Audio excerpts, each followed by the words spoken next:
Good morning friends. आज के session में हम लोग देखने वाले हैं पद्म पुरस्कार 2022। तो चलिए शुरू करते हैं आज का यह सेशन। पद्म पुरस्कार भारत के सर्वोच्च नागरिक पुरस्कारों में से एक है। इसकी शुरुआत 1954 में हुई थी। हर साल रिपब्लिक डे के दिन दिन घोषित किया जाता है नाम को। पद्म पुरस्कार कला के क्षेत्र में, उद्योग के क्षेत्र में, समाज सेवा, चिकित्सा, साहित्य, खेलकूद के क्षेत्र में विशेष योगदान के लिए दिया जाता है। इस साल कुल 128 पद्म पुरस्कार की घोषणा की गई है। पद्म पुरस्कार तीन प्रकार के कौन कौन से? पद्म विभूषण, पद्म विभूषण, पद्म भूषण, पद्म भूषण, पद्म भूषण और एक होता है पद्मश्री। पद्मश्री, ठीक है। चलिए देखते हैं और कितने लोगों को दिया गया है, आगे देखते हैं। इसमें वही लिखा हुआ है जो हम अभी आपको बताएं। पद्म पुरस्कार हर साल रिपब्लिक डे के दिन दिया जाता है। इसकी शुरुआत 1954 में हुई। पद्म पुरस्कार भारत के सर्वोच्च नागरिक पुरस्कारों में से एक है। इसे हर साल शिक्षा के क्षेत्र में, उद्योग के क्षेत्र में, विज्ञान के क्षेत्र में, चिकित्सा, खेलकूद में विशेष योगदान के लिए दिया जाता है, ठीक है। इस बार 128 पद्म पुरस्कारों की घोषणा की गई है, जिसमें से पद्म विभूषण 4, पद्म भूषण 17, पद्मश्री 107 है। और याद रखिएगा, भारत रत्न इस बार किसी को नहीं दिया गया है। ठीक है। इसको एकदम याद रखिएगा, परीक्षा में कहीं ना कहीं पूछ ही देगा कि 2022 में भारत रत्न किसको मिला। तो याद रखिए, भारत रत्न किसी को नहीं मिला, ठीक है, किसी को नहीं मिला। चलिए शुरू करते हैं, किसको किसको मिला है पद्म विभूषण। 2022 में 4 लोगों को मिला। पहले तो ये जान लीजिए कि इस सूची में 34 महिलाएं हैं। 34 महिला को मिला है। 10 विदेशी प्रवासी भारतीय को मिला है, 10 प्रवासी को मिला है। और 13 व्यक्ति को जो मर चुके हैं, मरणोपरांत मिला है 13 व्यक्ति को, ठीक है। चलिए 4 व्यक्तियों के बारे में देखते हैं पद्म विभूषण किनको किनको मिला है। राधे श्याम खेमका, मरणोपरांत मिला है साहित्य और शिक्षा के क्षेत्र में। बिपिन रावत, मरणोपरांत मिला है सिविल सेवा के क्षेत्र में। बिपिन रावत देश के पहले सीडीएस का पदभार संभाला था। 2021 के हेलीकॉप्टर क्रैश में मारे गए थे और ये 1958 में उत्तराखंड में जन्म हुआ था इनका। चलिए आगे देखते हैं। कल्याण सिंह, मरणोपरांत मिला पब्लिक अफेयर्स के क्षेत्र में। चलिए कल्याण सिंह के बारे में कुछ जान लेते हैं। 1932 में यूपी में इनका जन्म हुआ था। 1932 में यूपी में जन्म हुआ था। 1932 में जन्म हुआ और 1991 और 1997 दो बार सीएम रहे। यूपी के 2 बार सीएम रहे थे और साथ ही हिमाचल प्रदेश और राजस्थान के राज्यपाल भी थे। 2021 में इनकी मृत्यु हो गई। और बाबरी मस्जिद याद है आप लोगों को? बाबरी मस्जिद के विध्वंस के बाद ये अपना त्यागपत्र दे दिए थे। सीएम की कुर्सी से त्यागपत्र दे दिए थे 1992 में, ठीक है। तो इनको याद रखिएगा, इंपॉर्टेंट हो जाते हैं ये। 2 राज्यों के राज्यपाल रह चुके हैं, 2 बार सीएम रह चुके हैं, इसलिए ये इंपॉर्टेंट हो जाते हैं। चलिए देखते हैं पद्म विभूषण के क्षेत्र में सबसे महत्वपूर्ण व्यक्ति। वो हैं प्रभा आत्रे, जो बिलोंग करती हैं महाराष्ट्र से। 1932 में इनका जन्म हुआ और 1990 में पद्मश्री मिला। 1991 में संगीत नाटक अकेडमी अवार्ड से नवाजा गया और 2002 में पद्म भूषण अवार्ड से नवाजा गया। यानी कि इनको तीनों अवार्ड मिल चुका है अभी तक। 2022 में पद्म विभूषण भी मिल गया इनको, यानी कि तीनों अवार्ड। ये महत्वपूर्ण प्रश्न हो जाता है, VVI नोट कर लीजिए।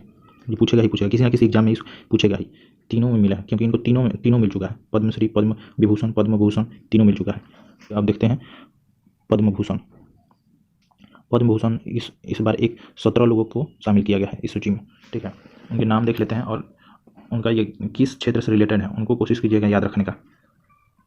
क्षेत्र से रिलेटेड एग्जाम में यही पूछेगा, नाम और क्षेत्र दे देगा तो नाम पूछेगा, नाम दे देगा तो क्षेत्र पूछेगा, ठीक है। तो चलिए देखते हैं 17 लोगों का नाम। गरिमा बाबा, इनको मरणोपरांत मिला है, पंजाब के लोक गायिका हैं। वशिष्ठ त्रिपाठी, लिटरेचर और एजुकेशन से संबंधित मिला है। और गुलाम नबी आज़ाद, राज्यसभा के विपक्ष नेता रहे हैं। विक्टर बनर्जी, कला के क्षेत्र में मिला है। बुद्धदेव भट्टाचार्य, वेस्ट बंगाल के सीएम थे, ठीक है, और इन्होंने ये पुरस्कार लेने से इनकार कर दिया है, याद रखिएगा। बुद्धदेव भट्टाचार्य ने पद्म भूषण लेने से इनकार कर दिया है।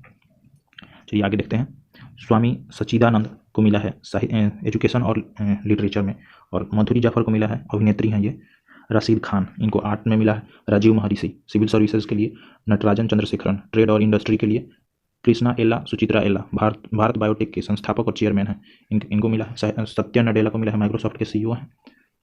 संजय राजाराम, ये साइंस एंड इंजीनियरिंग के क्षेत्र में मिला है। सुंदर पिचाई, अल्फा के CEO हैं, अल्फाबेट के CEO हैं, गूगल के अल्फाबेट के CEO हैं। साइरस पूनावाला, ये सीरम इंस्टीट्यूट के प्रमुख हैं।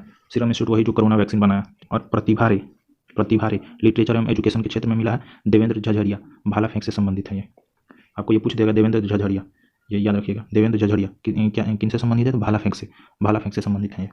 ठीक है, हम आपको बता चुके हैं ये 17 के 17 नाम। एकदम आप 10 बार इसको देखिए, नहीं तो कॉपी में लिख लीजिए और बार बार इसको देखिए, तभी याद हो पाएगा। ठीक है, आपको पद्म विभूषण के लिए आपको कोई चिंता करने की जरूरत नहीं है। हम लास्ट में एक ट्रिक बताएंगे जो आपको मरते दम तक, ये समझिए कि मरते दम तक आप भूल नहीं पाइएगा।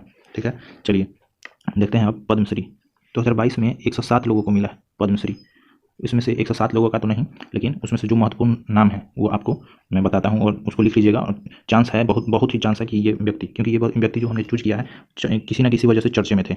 2020 से 22 की न्यूज़ में एकदम चर्चे में थे ये। तो चलिए देख लेते हैं कुछ महत्वपूर्ण नाम जो एग्जाम की दृष्टि से बहुत ही महत्वपूर्ण है। ठीक है, जो एग्जाम में पूछे जा सकते हैं, देख लेते हैं। पहले व्यक्ति है नीरज चोपड़ा, इनका संबंध भाला फेंक से है, भाला फेंक से। ठीक है, चलिए जान लेते हैं इनके बारे में कुछ। तो ये ओलंपिक में 2021 में गोल्ड लाए थे, इसलिए ये चर्चे में थे। ठीक है, गोल्ड मेडल जीते थे। इन्हीं के समान में 7 अगस्त को भाला फेंक दिवस के रूप में मनाने की घोषणा किया है भारतीय एथलीट महासंघ ने। ठीक है, चलिए आगे देखते हैं। प्रमोद भगत, ये बैडमिंटन से रिलेटेड है और ये पैरा ओलंपिक खिलाड़ी हैं। 2021 में इन्होंने गोल्ड जीता था पैरा ओलंपिक में SL3 श्रेणी में। और इसी के तहत पैरा ओलंपिक में बैडमिंटन प्रतियोगिता में गोल्ड पदक जीतने वाले भारत के पहले भारतीय खिलाड़ी हो गए ये प्रमोद भगत। ठीक है, सुमित अंतिल, इनका संबंध भाला फेंक से है।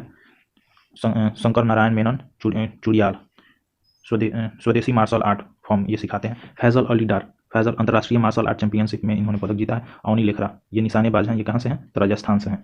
ये इन्होंने 2021 में पैरा ओलंपिक में गोल्ड जीता था। ठीक है, निशानेबाजी में।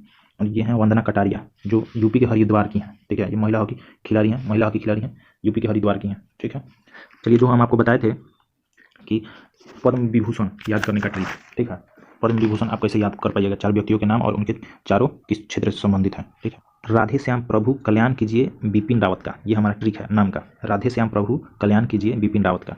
इसमें ये राधे श्याम प्रभु और कल्याण और बिपिन रावत, ये 4 नाम हो गए। ठीक है, और इनका संबंध के बारे में देखिए, कैसे याद रखिएगा इनका संबंध। साहित्य और शिक्षा, कला का ज्ञान जब आपको होगी तभी पब्लिक की सेवा करने के लिए सिविल सेवा में आपको चुना जाएगा। साहित्य और शिक्षा, कला का ज्ञान जब आपको होगी तभी पब्लिक की सेवा करने के लिए सिविल सेवा में आपको चुना जाएगा। इसमें देखिए, राधे श्याम का संबंध साहित्य और शिक्षा से। प्रभा आत्रे, प्रभु यानी कि प्रभा आत्रे का संबंध कला से। कल्याण का संबंध किससे है? तो पब्लिक से है, पब्लिक अफेयर्स। ठीक है, पब्लिक अफेयर्स से है। और बिपिन रावत का संबंध सिविल सेवा से है। तो आपको याद हो गया? तो चलिए दोहराइए, ट्रिक, नाम का ट्रिक बताइए। राधे श्याम प्रभु कल्याण कीजिए बिपिन रावत का, राधे श्याम प्रभु कल्याण कीजिए बिपिन रावत का। ठीक है, और इनका संबंध का ट्रिक क्या हो जाएगा? साहित्य, जब तक साहित्य और शिक्षा और कला का ज्ञान होगा तभी आपको पब्लिक की सेवा के लिए सिविल सेवा में चुना जाएगा। ठीक है, आपको बार बार ये 2-3 बार पढ़िएगा, याद हो जाएगा। ठीक है, चलिए धन्यवाद, आप इस सेशन से जुड़े। ठीक है, आप इस सेशन को शेयर कीजिए, लाइक कीजिए। और आप बताइए, लाइक नहीं करते हैं आप लोग, वीडियो देख लेते हैं लेकिन लाइक नहीं करते हैं। ये थोड़ा लाइक कीजिए और कमेंट कीजिए और बताइए कि आपको ये सेशन कैसा लगा और किस टॉपिक पे आपको वीडियो चाहिए। चलिए धन्यवाद, मिलते हैं नेक्स्ट सेशन में।